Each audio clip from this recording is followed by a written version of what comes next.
ஒரு professional trader 24/7 கம்ப்யூட்டர்ல இருந்து மார்க்கெட்டை அனலைஸ் பண்ணி கண்டினியூஸாக ட்ரேட் பண்ணி ப்ராஃபிட் எடுத்து அதை அப்படியே உங்களுக்கு தந்தால் எப்படி இருக்கும்?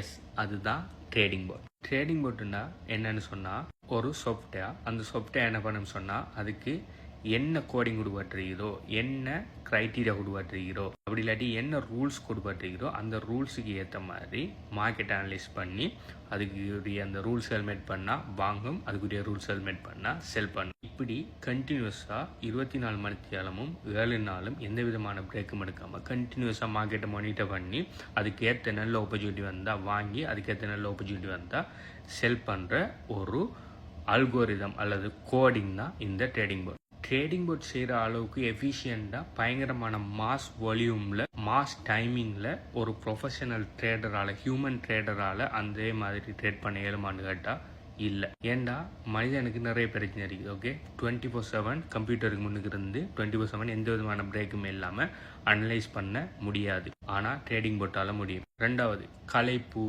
சோம்பல், கண்டினியூஸ் ஒரு விஷயத்தை பார்த்துட்டு இருக்கிறது இல்லை, வர எரர்ஸ் பார்த்தீங்கன்னு சொன்னால் மனிதனுக்கு வரும், ஆனால் பொட்ஸுக்கு வராது. சரின்னு சொல்லி தெரிஞ்சும் அதை பிழையா செய்கிற விஷயம், அப்படி இல்லாட்டி பிழைன்னு சொல்லி தெரிஞ்சும் அதை தெரியாமல் போய் செய்கிற விஷயம் சொல்கிற இந்த ஹியூமன் எரருங்கிற விஷயம் பார்த்தீங்கன்னு சொன்னால் பொட்டுக்கு இருக்காது. பொட்டுக்கு இப்படி இப்படி இப்படி நடந்தால் இப்படி செய்யணும், இப்படி இப்படி இப்படி நடந்தால் இப்படி செய்யணும்னு சொல்லி நம்ம ப்ரோக்ராம் பண்ணியிருப்போம். அந்த ப்ரோக்ராம் பண்ணி மட்டும்தான் நடக்குமே தவிர அதில் ப்ரோக்ராமில் இருக்கிறத தாண்டி எக்ஸ்ட்ராவாக ஒரு விஷயத்தை செய்யாது. மூணாவது, நீங்கள் மேனுவல் ட்ரேடிங் பண்ணக்குள்ள நீங்கள் ஆக்டிவாக உங்களோட டைமை ஸ்பெண்ட் பண்ணி நீங்கள் அனலைஸ் பண்ணணும். ஆனால் நீங்கள் பொட் ட்ரேடிங் பண்ணக்குள்ள நீங்கள் பொட்டை கனெக்ட் பண்ணி பொட்டை செட்டப் பண்ணி விட்டுட்டீங்கன்னு சொன்னால் நீங்கள் ஆக்டிவாக இருந்து மானிட்டர் பண்ண தேவையில்ல, பொட் உங்களுக்காக மானிட்டர் பண்ணி ட்ரேட் பண்ணி உங்களுக்கு ப்ராஃபிட் எடுத்து தந்துட்டு இருக்கும். அடுத்தது, முக்கியமாக ஹியூமன் ட்ரேடர்ஸுக்கு இருக்கிற மிகப்பெரிய பிரச்சனை என்னன்னு சொன்னால் ஹியூமன் எமோஷன் சொல்கிற ஃபோமோ அப்படி கிரீட்னு சொல்லுவாங்க.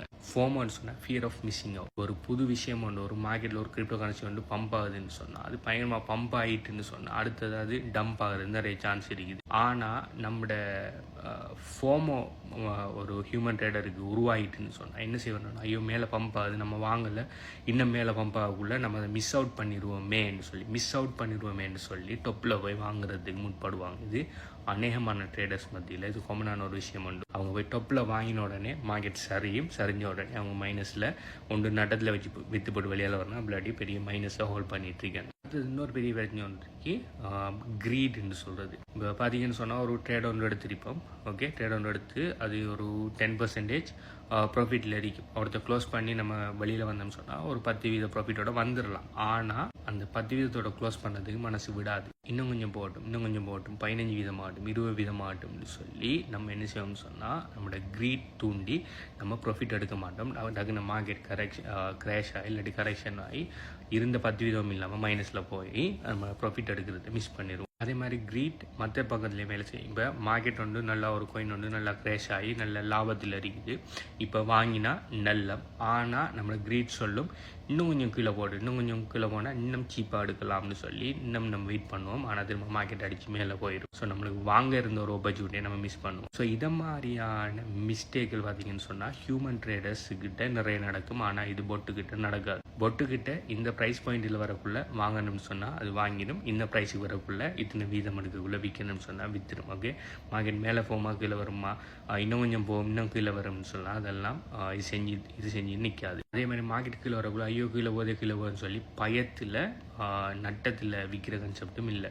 நீங்கள் ஸ்டாப்லாஸ் போட்டு வச்சிங்கன்னு சொன்னால் இதை டச் பண்ணினா விற்றுட்டு வெளியால் வருமே தவிர கூட போகுது இன்னும் கொஞ்சம் டக்குன்னு மேலே வந்துருந்தானே நம்ம ஸ்டாப்லாஸ் போட தேவையில்ல, நம்ம மெனுவில் வைப்போம், இன்னும் கொஞ்சம் கீழே வந்துருக்கு மேலே போகும்னு சொல்லி இப்படியான மடத்தனமான முடிவுகள் எல்லாம் போட்டு எடுக்காது. இது 100% உங்களோட மனிதண்ட ஒரு டைமை எடுக்காமல் அதே 100% செய்கிறதால இது பார்த்தீங்க சொன்னால் 100% பெசிவ் இன்கம். இதே அது நீங்கள் மெனுவலாக நீங்கள் இருந்து கம்ப்யூட்டர் முன்னுக்கு செய்யணும்னு சொன்னால் நீங்கள் 8-9 ஹவர்னு சொல்லி ஃபுல்லாக மார்க்கெட் அனலைஸ் பண்ணி ட்ரேட் பண்ண போகல, அது பார்த்தீங்க சொன்னால் ஆக்டிவ் இன்கமுக்குள்ளே தான் வரும். ஆனால் நீங்கள் பொட்டுக்கிட்ட அந்த விஷயத்தை கொடுத்து போட்டு நீங்கள் வேறு ஏதாவது விஷயத்தை செய்யலாம், உங்களோட டைம் சேமிக்கப்படுது. அடுத்து பார்த்தீங்க சொன்னால் ஹைலி ஸ்கேலபிள். என்ன இது எப்படி சொல்லலாம்னு சொன்னால் ஒரு ஹியூமன் ட்ரேடரால் ஒரு டைமில் ஒரு காயினை தான் அனலைஸ் பண்ண இயலும். ஆனால் நீங்கள் வச்சிருக்கிற பொட்டை பொறுத்து சில பொட்டில் பார்த்தீங்கன்னா 100கணக்கான காயின் சிக்னலை ஒரே டைமில் அனலைஸ் பண்ணிட்டு இருக்கோம். அனலைஸ் பண்ணி எதில் பெஸ்ட்டான ஆப்பர்ச்சுனிட்டி வருதோ அதில் பை அண்ட் செல் பண்ணிட்டு இருக்கோம். ஸோ பார்த்தீங்கன்னு சொன்னால் இப்போ ஒரு ஹியூமன் ட்ரேடரால் ஒரு விஷயம் அனலைஸ் பண்ணக்குள்ள ஒரு பொட் பார்த்தீங்கன்னு சொன்னால் நூற்றுக்கணக்கான விஷயத்தில் அனலைஸ் பண்ணக்குள்ள அது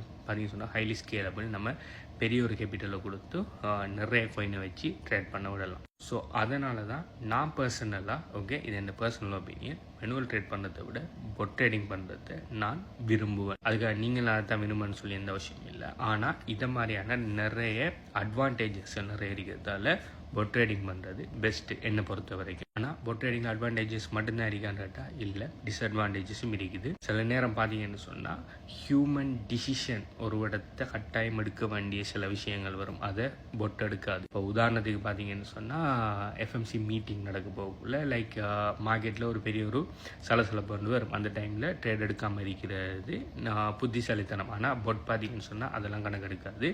அதில் ஆப்பர்ச்சுனிட்டி வந்தால் அது ஜம்ப் பண்ண தான் பார்க்கும். அதே மாதிரி ஒரு போர் நடக்குது அப்படி இல்லாட்டி நெகட்டிவ் நியூஸ் உண்டு வார மாதிரி இருக்குன்னு சொல்லி நம்மளுக்கு தெரிஞ்சால் நம்ம என்ன செய்வோம், எதுனான ஒரு காயின் ஒன்று ப்ராஃபிட்டில் இருக்கும்னு சொன்னால் உடனே அதை விற்றுட்டு வெளியில் வர பார்ப்போம். இவந்தோ இப்போ நம்ம 10% டார்கெட் தான் வச்சிருக்கோம், ஆனால் ஒரு 9% இருக்குன்னு சொன்னால் லைக் நாளைக்கு ஒரு பெரிய நெகட்டிவ் நியூஸ் வந்து வார மாதிரி இருக்குது, வார் வந்து ஸ்டார்ட் பண்ணுற மாதிரி இருக்குன்னு சொன்னால் உடனே நம்மள்ட்ட இருக்கிற போர்ட்ஃபோலியோலாம் ப்ராஃபிட்டில் இருக்கிறதெல்லாம் க்ளோஸ் பண்ண பார்ப்போம். ஆனால் பொட்டு அப்படி இல்லை, 10% வந்தால் தான் ப்ராஃபிட் எடுப்பேன்னு சொல்லி அப்படியே பார்த்துட்டு நாளைக்கு வார் சம்மந்தமாக என்னென்ன நெகட்டிவ் நியூஸ் வந்தீங்கன்னா திரும்ப காயின் கீழே வைக்கணும். ஸோ அந்த 9% ப்ராஃபிட்டை க்ளோஸ் பண்ணியிருக்காது. ஏன்னா அதுக்கு ப்ரோக்ராம் பண்ண பார்த்துருக்குது 10% வந்தால் மட்டும்தான் க்ளோஸ் பண்ணணும்னு சொல்லி. ஸோ இப்படியான 1-2 சின்ன ஹியூமன் டிசிஷனில் பார்த்தீங்கன்னு சொன்னால் பொட்டு எடுக்காது. ஆனால் அது தவிர்த்து இவ்வளோ பெனிஃபிட் பொட்டில் இருக்கிறதால நான் எப்போயுமே பார்த்தீங்கன்னு சொன்னால் இந்த பெரிய அளவில் அமௌண்ட்டை நான் பொட் ட்ரேடிங்கில் தான் நான் கொடுத்து ட்ரேட் பண்ணிட்டு இருக்கிறேன். மார்க்கெட்டில் பார்த்தீங்கன்னு சொன்னால் நிறைய பொட்ஸ்கள் இருக்குது. சில பொட்ஸ்கள் பார்த்தீங்கன்னு சொன்னால் எக்ஸ்சேஞ்ச் பொட் நிறைய ஃப்ரீ பொட்ஸ்கள் இருக்குது. சில பொட்ஸ்கள் பார்த்தீங்கன்னு சொன்னால் ஏபிஐ மூலம் கனெக்ட் பண்ணுற பொட்ஸ்கள் இருக்குது. அதுலேயும் ஃப்ரீ பொட்ஸ்களும் இருக்குது, பெய்ட் பொட்ஸ்களும் இருக்குது. சில பொட்ஸ்கள் பார்த்தீங்கன்னு சொன்னால் மந்த்லி பே பண்ணுற மாதிரி பொட்ஸ்கள் இருக்குது. சில பொட்ஸ்கள் பார்த்தீங்கன்னு சொன்னால் ஆனுவலி பே பண்ணுற மாதிரி பொட்ஸ்கள் இருக்குது. சில பொட்ஸ்களில் பார்த்தீங்கன்னு சொன்னால் நம்ம எடுத்து அந்த பொட் நம்மளுக்கு எடுத்து தர ப்ராஃபிட்டில் ஒரு குறிப்பிட்ட பர்சன்டேஜை ஷேராக கொடுக்குற மாதிரி பொட்ஸ்கள் இருக்குது. அப்படி மல்டிபிள் வெரைட்டிஸில் பொட்ஸ் இருக்குது. நான் கனகாலமாக பாவிச்சிட்டு இருக்கிற கிட்டத்தட்ட ஆல்மோஸ்ட் 4 வருஷத்துக்கு மேலே நான் பாவிச்சிட்டு இருக்கிற ஒரு பெஸ்ட்டான ஏபிஐயை வச்சு கனெக்ட் பண்ணி எக்ஸ்சேஞ்சோட ட்ரேட் பண்ணுற ஒரு பொட்டை பற்றி நான் HBU கம்யூனிட்டியில் நான் டீச் பண்ணியிருக்கிறேன். Hands free API trading with அந்த பொட். ஸோ அந்த பொட்டோட டீட்டெயில்ஸ் ப்ளஸ் இந்த பொட் சம்மந்தமாக நான் கழிச்சிருக்கிற இந்த மொடியூலோட டீட்டெயில்ஸ் வேணும்னு சொன்னால் நீங்கள் இந்த வீடியோ பார்க்குற டைம் இந்த வீடியோக்கு எத்தனை லைக் இருக்கிறத கீழே கமெண்ட் பண்ணுங்கள். இந்த மொடியூல் சம்மந்தமான மேலதிக டீட்டெயில்ஸ் எங்கே இருக்காங்கிற மேலதிக டீட்டெயில்ஸை நான் தரேன். பை.